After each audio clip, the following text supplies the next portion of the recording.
where my heart goes.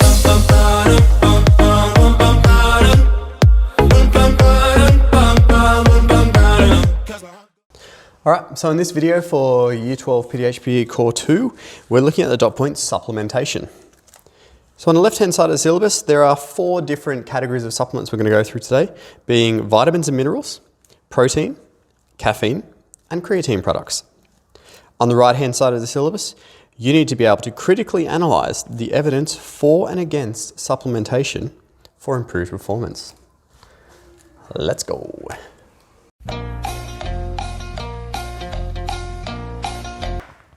All right, so our first dash, we're going to go through our vitamins and minerals, and I'll have to do a couple of pages here so that I can stand here and not get the writing in the way, because yes, I have a blue shirt on and I'm sorry, and don't hate me. I still like you sometimes. So vitamins and minerals are required for optimum function, okay? So the whole video is about critically analyzing the importance of these things for optimal performance from an athlete perspective, but you need to understand that optimum function of the body is important for everybody. So obviously, if you don't have sufficient amounts of vitamins and minerals in the body, your performance will go down because naturally your whole body has gone down and you could be getting sick. So deficiencies in required vitamins can lead to symptoms of fatigue, which is tiredness, illness, so just getting sick or getting sick more regularly than you should be, and slower recovery, which is our tie-in there for performance. Now, a vitamin, by definition, is simply an organic compound that occurs naturally in foods that is something that you need in your body, all right? The first few vitamins I'm going to go through here are vitamins A, D, E, and K, all right? And you can remember them by ADEC. They are our fat-soluble vitamins, all right? And that's important because large amounts of those vitamins can build up in your system, causing health problems, all right?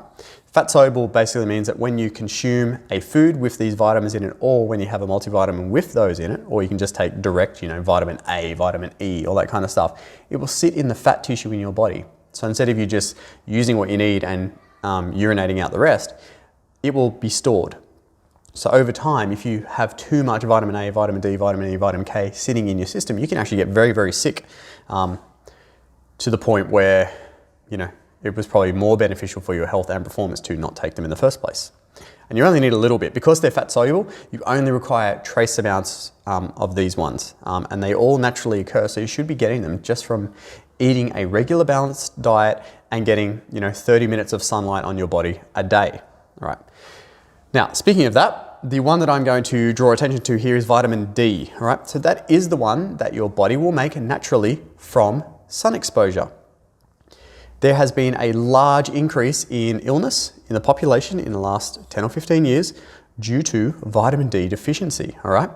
Because more people are spending their time indoors, all right? Or when you do go outdoors, because we're all fearful of the sun, we, cover up, slip, slop, slap, which is, very important to not get skin cancer, mind you. I'm not saying don't wear sunscreen, but what I'm saying is when you do wear sunscreen and you do wear long sleeve t-shirts and track pants and whatever, you're not allowing your body to create vitamin D. Therefore, over time, even though it's fat soluble, your levels of vitamin D can go down and down and down, and then all of a sudden you start getting sicker. All of a sudden your hormones aren't reacting the normal way that they should, okay? All of a sudden you just feel fatigued for no real reason, and nothing else can be traced to that, whereas you may just have vitamin D deficiency. The other thing which I didn't put there is that vitamin D goes hand in hand with calcium to create nice dense bones. So a lot of elderly people, for example, like part of the reason that they have bone deficiency issues is because of their lack of vitamin D. Yeah. All right, so our next vitamins that I'm going to go through here are our B group vitamins and our vitamin C. All right, so B group vitamins and vitamin C, they are what we call water-soluble vitamins. So unlike fat ones, the ones that you don't need in your body will leave your body throughout your urine, okay? Now because of that, it means that they require a daily consumption, right? And remember, these are trace amounts, right? So as long as you're eating, like I said before, a nice balanced diet of lots of healthy fruit and vegetables, you actually don't need to supplement with B group or vitamin C. However, if for some reason, and some athletes do, let's say you're just eating like, chicken and rice, chicken and rice, chicken and rice. Well, guess what? There's not a whole lot of vitamins there. So you probably do need to supplement with a vitamin, okay? Vitamin B, very important for energy production, okay? So they advertise that with Vegemite. Well, actually they're true, right? So if you don't have adequate vitamin B, you may feel tired and fatigued. Vitamin C, you should probably know this one already, very important for the immune system to optimally function. Now remember, just like every other thing, and I'll probably say it a few times throughout this video, but once you hit your daily recommended amount, you don't get any benefit from having any more. So for example, if you're sick with the flu and you're vitamin C deficient, then yeah, you probably should go and take some vitamin C tablets. But if you're just sick with a cold and you're still getting enough vitamin C in your diet, going and buying vitamin C and like popping them when you're sick isn't going to do anything. It's useless, right? You're just going to be putting more stress on your body because you've got to filter it all out and then pee it out.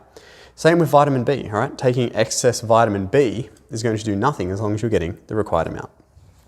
So a typical statement which you would write in your answers is that once you've gone through and explained that certain vitamins such as D, B and C, you don't need to know what each of them do, but D, B and C is a really good starting point. Not a starting point, D, B and C is enough for you to know. Once you've gone through and told the marker what D, B and C are really good for, you would then have a statement like this. A lack of vitamins can lead athletes to feeling fatigued, feeling weak, and more likely to become sick, which would all therefore decrease their ability to train regularly and therefore decreasing their performance. So that's vitamins, and I'll rub this off and now we'll do some minerals.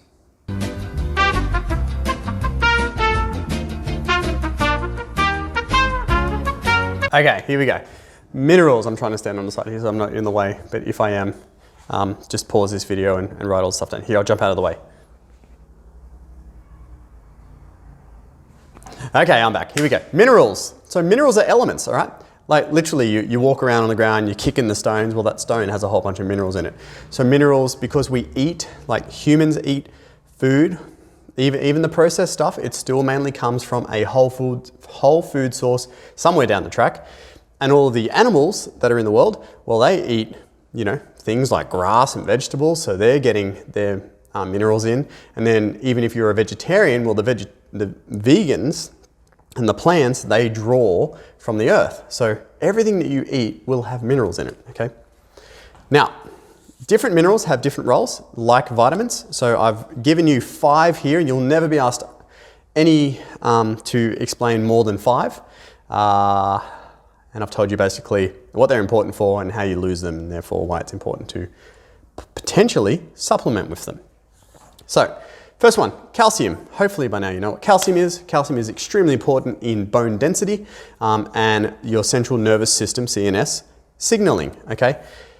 A lack of calcium in the diet means that your body will take calcium from your bones because that's how important it is for optimum function.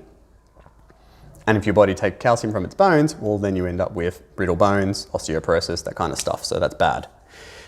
Your body will use calcium during intense activity or extended activity, all right? It's just a mineral that just gets used up in the creating ATP process, so therefore we need to have calcium. Potassium, and I'll talk about sodium at the same time because they're both what we call electrolytes, sodium and potassium. They should be in the body in a 2-to-1 ratio, but you don't need to know that. But anyway, so they are extremely important for hydration and therefore the central nervous system. So the way it works is that if you just drank water all the time, what you would actually find is that you are going to be low on electrolytes compared to the amount of water in your body, and you end up feeling, you know, lightheaded, fatigued, dizzy, all that kind of stuff, right? So you do need sodium and you do need potassium because those minerals will help bind the water that you do drink into your skeletal muscle, right? That's why like Gatorade and Powerade actually exist. Yes, they do actually improve hydration over normal water in activity, okay? It's also why sodium over the years has got a really bad rap because everyone's like, oh, heart disease, it's because of sodium. Well, yes. If you eat too much sodium, sodium is salt by the way, if you don't know that, but hopefully you do. If you eat too much salt, okay, because when you eat the salt, it binds to water, it goes into muscle, and those muscles and the blood vessels become fuller. So therefore, if I took my blood pressure right now, okay, whatever that was, and then I ate something salty, and then I took my blood pressure again, guess what? My blood pressure goes up because there's more fluid in my blood vessels. So therefore, originally doctors are like, well, sodium's really bad because when you eat sodium, your blood pressure goes up, and we know that high blood pressure is directly linked to heart disease. Therefore, sodium causes heart disease. Miracle solved. Yeah, well, guess what? That's not true. Okay, your body will hold on to sodium and the water, and then over like the next 6 to 12 hours, any sodium that you don't use, you just pee out anyway, all right? And that is why like sodium and potassium and electrolytes are extremely important for extended activity. If you are sweating, so sweat is the main loss of sodium and potassium. And even today, like I haven't done anything strenuous. I've just been walking around and teaching classes and playing a little bit of speed mitten earlier in the day. But I do sweat over the day, okay? Whether you don't feel the sweat on your skin or not because you're not sweating profusely, to keep your body, thermoregulated, you will slowly release water, okay, to the surface of your skin. And because it's such a minute amount, it cools your body down and you don't actually know it's there. But you are all losing sweat. You're probably sweating right now watching this video. You just don't know it's happening. So therefore, you must replenish your electrolytes every single day, all right, for adequate hydration, okay? Because if you're not adequately hydrated, we know that that's going to be a severe decrease in performance.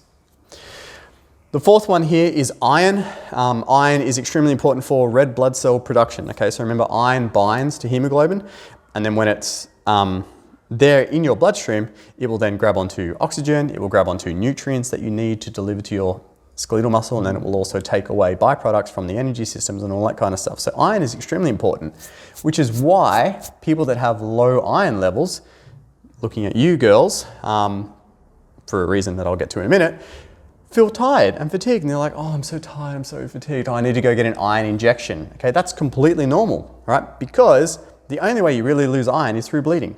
And unfortunately, girls have this thing where once every 28 days, they sort of lose a bit of blood, menstruation, if you didn't get that. Anyway, so yeah, that's normal.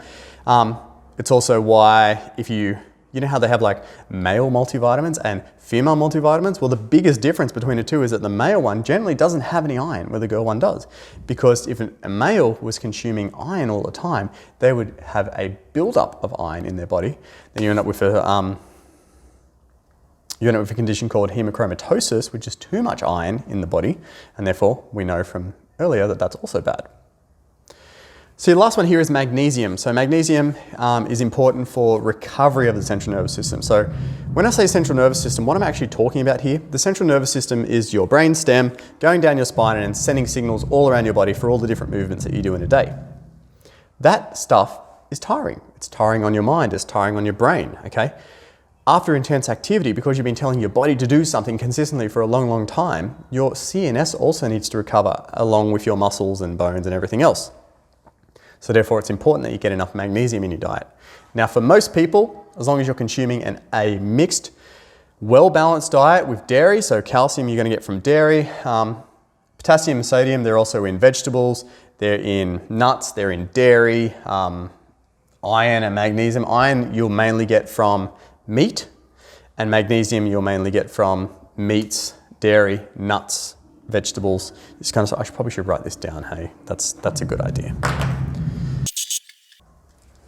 There, sending over here now. So calcium, main source is going to be dairy. Sodium, potassium, our electrolytes, you're going to get them from dairy, you're going to get them from meat, you're going to get them from vegetables, you're going to get them from fruit, you're pretty much going to get them from everything. Iron, meat is the primary one, and when I say meat, I mean red meat. Okay. Other than that, you can get enough iron from dark green leafy vegetables like spinach, kale, that kind of stuff. But you need to eat like a whole buttload of spinach and kale to get the same amount that you'd get from like a tiny piece of steak.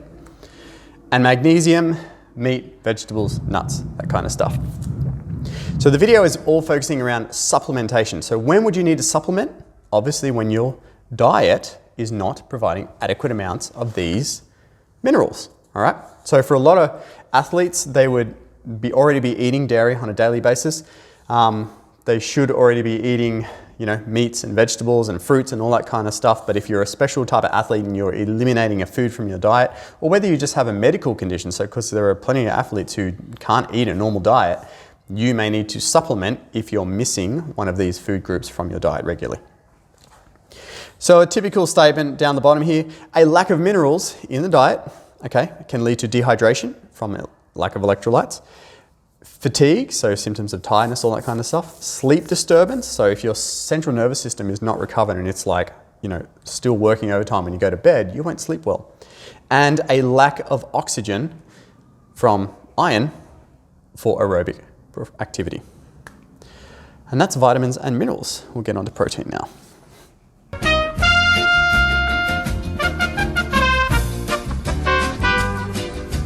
All right, so protein and supplementation. So protein, the amino acids, which protein then breaks down from when you consume protein, is necessary for repair and growth of soft tissues of the body, right? And soft tissues that we're mainly concerned about with athletes are skeletal muscle, but also connective tissues like ligaments and tendons and things, because if any of that gets damaged, your performance will decrease.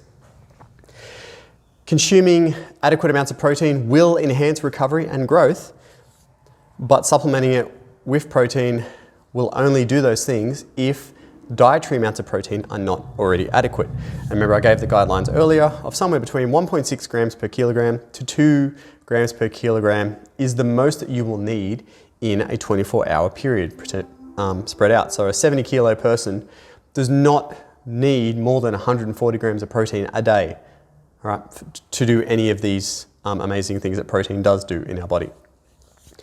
However, excess protein intake does place stress on the kidneys, right, because they need to filter it out. Therefore, because they're filtering all the time, you need to drink more water to help filter that process. Otherwise, you can end up with things like kidney stones and stuff, which therefore potentially leads to other health issues. So an athlete may supplement with protein pre-workout or probably more necessarily post-workout, but they only need to do that if the rest of their diet isn't in check. But also by supplementing with protein, it gives you more space in the rest of your diet to eat other whole foods and focus on other macronutrients such as carbohydrates and fats. So that's protein.